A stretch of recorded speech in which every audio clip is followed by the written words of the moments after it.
Hey guys, welcome back. Today I want to talk about one of my favorite things and the main reason my wife and I started traveling full time, and that is hiking. When Paige and I first started hiking a couple of years ago, we didn't know anything about it. We were hiking in sneakers, we didn't know where to go, we didn't know how to find trails, we didn't know what backpack to bring. There was all kinds of things that we needed to teach ourselves along the way by trial and error as well as some research. What I wanted to do today was impart some of the knowledge that we've gained over the last few years onto you guys. So I've put together a list of essential gear that you should bring with you on any day hike. Now, I've made this list for about a 6 to 8 hour hike, so it's going to depend how long you're going on if you need all of this or if you need even more than what I've recommended here. But kind of use your discretion in figuring out, how this list can be tailored to your needs. All right, first up, let's talk about your backpack. Arguably the most essential thing that you're going to bring with you. It's carrying everything else that you're bringing with you on your hike. So it's going to be hard for me to give you an exact recommendation. I'm not going to be able to say you should buy this specific backpack because it is largely up to personal preference. But what I can do is give you some tips and tricks that my wife and I have used along the way, buying more than a few different backpacks to try and find the right one that will help you make your final determination on what best suits your needs.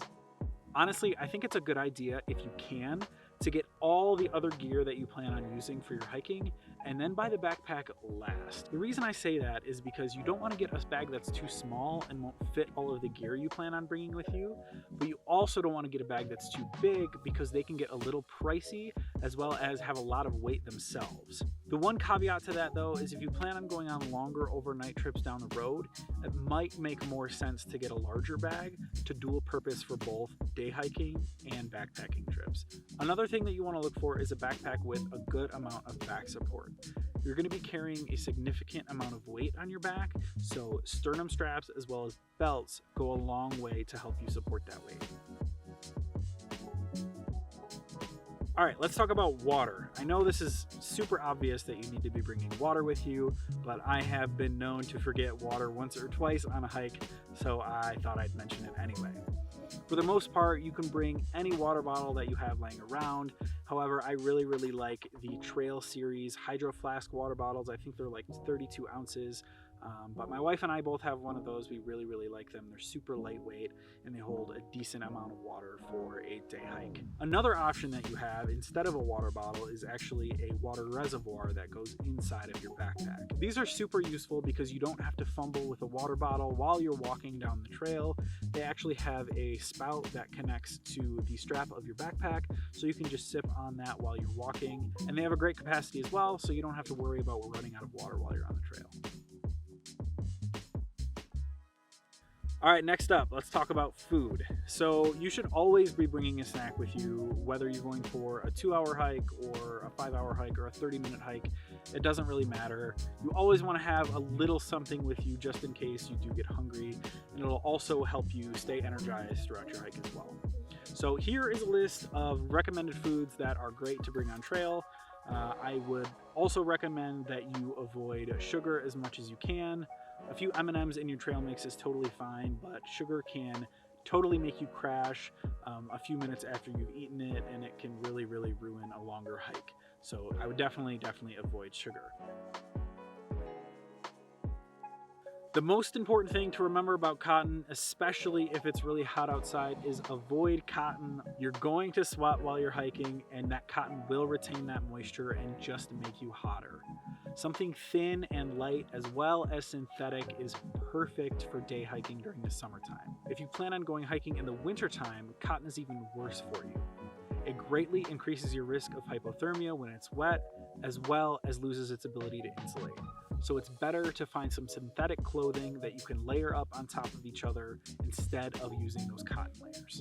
Something that completely changed the game for me when it came to hiking was synthetic socks.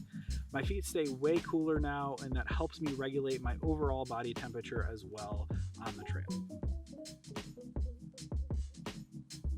A great segue on from socks is to talk about hiking boots. If you get nothing else from this video, just know that hiking boots or hiking shoes are the single most important thing that you need to worry about when you're hiking. For that reason, your best bet is to go to REI or a similar outdoor store and let them guide you through the process of picking out a good shoe. Probably the scariest thing that can happen to you while you're hiking is getting lost. And that's why I want to go over a few different suggestions for keeping your place and mapping. So the most traditional method is to get something like this. This is a map of Yellowstone from National Geographic. We picked this up just at a rest stop when we were on our way to Yellowstone before we got there. But for the most part, if you're going to a national park, you can find them at the welcome centers there. They'll have all kinds of different trail maps and area maps for you. And they're super big. They have all kinds of crazy information in them. But yeah, if you can get something like this, that's probably your best bet. If the hike you plan on doing doesn't have a National Geographic map or similar, you can probably find a map of the trail online and then print that out and bring it with you. A worst case scenario for me would be no maps available at all until I get to the trailhead. I just take a picture of that map on my phone and then use that to kind of mark my place as we go along. There's also an app called AllTrails that you can use on your phone if you want to, but again, it's just best to have a paper map when you can. I'm going to keep this one short and sweet because it's pretty self-explanatory, but you should definitely bring bug spray and you should certainly bring some sun protection. For bug spray, I would just avoid aerosol cans. The backwoods stuff works really well for Paige and I. And then for sun protection, probably a hat and some SPF 30 is going to work just fine. This one's pretty easy, and you can find a lot of these pre-made for you at stores like REI or Cabela's, but you should always include a first aid kit in your pack. Here is a list of everything that you should include in the first aid kit you have with you, but you should probably also have a larger, more comprehensive list of items that you keep inside of your car just for general purpose use as well as trail use.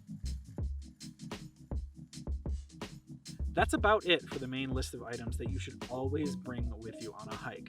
But there are a couple of extra things that I also want to mention as well. The first thing being bear spray. Now, I almost included this on the main list, but I figured a lot of people might not need it because there's a lot of folks that go hiking outside of bear country. But if you plan on going hiking anywhere near bear country, always bring bear spray with you. You never know what's going to happen. A canister like this will probably run you just around $50. So if you plan on only going to vacation near bear country and hike there, it might be a good idea to just rent some from a local retailer. There are many in areas out west that will rent it to you for pretty cheap. And that's a lot better than having to spend the $50 for just a couple of days of peace of mind. Another extra item you might want to consider bringing with you is just a pocket knife. I have one on a multi-tool right here. This is a Leatherman multi-tool that you should probably have with you anyways, but just for opening beef jerky or getting rocks out of the bottom of your shoes, simple stuff like that. Pocket knife's always useful to have around. All right, guys, I don't want to jinx it, but I think we've covered all of the essential gear that you should bring with you on your day hikes. If you have any questions, hiking related or otherwise, feel free to leave me a comment below or shoot me an Instagram DM.